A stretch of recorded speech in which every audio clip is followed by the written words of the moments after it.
احمد آباد میں traffic police اہلکار نے جو ہیلمٹ پہنا ہوا ہے یہ کوئی عام ہیلمٹ نہیں، یہ بہت ہی خاص ہیلمٹ ہے کیونکہ اس میں ایئر کنڈیشنر ہے۔ شدید گرمی میں ٹریفک مینیج کرنے والے پولیس والوں کو کچھ ریلیف فراہم کرنے کے لیے احمد آباد پولیس کو یہ آئیڈیا آیا کہ وہ اپنے افسران کو اے سی ہیلمٹ فراہم کریں۔ اس ہیلمٹ میں اے سی پنکھا لگا ہوا ہے جو اسے پہننے والے کو ٹھنڈی ہوا فراہم کرتا ہے۔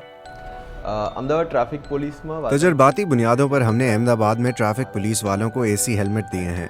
ہیلمٹ میں ایک پنکھا ہوتا ہے جو بیٹری سے چلتا ہے۔ یہ بیٹری کمر پر باندھے جانے والی بیلٹ پر لگی ہوتی ہے۔ یہ ہیلمٹ شدید گرم درجہ حرارت کے دوران پہننے والے کو ریلیف فراہم کرتا ہے اور آپ کے چہرے پر دھول جمنے سے بھی بچاتا ہے۔ ہم ابھی آزمائشی بنیادوں پر ہیلمٹ کا استعمال کر رہے ہیں اور ٹریفک پولیس کے عملے سے رائے لینے کے بعد ہی ہم درکار تبدیلیاں کر کے انہیں پولیس اہلکاروں میں تقسیم کریں گے۔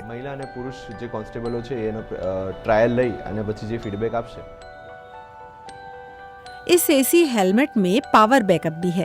اسے چارج ہونے میں 8 گھنٹے لگتے ہیں اور ایک بار مکمل چارج ہونے پر یہ بیٹری 5 دن تک چلتی ہے۔ اس وقت احمد آباد کے باپو نگر علاقے میں تعینات ٹریفک پولیس اہلکاروں کو اے سی ہیلمٹ پہنے دیکھا جا سکتا ہے۔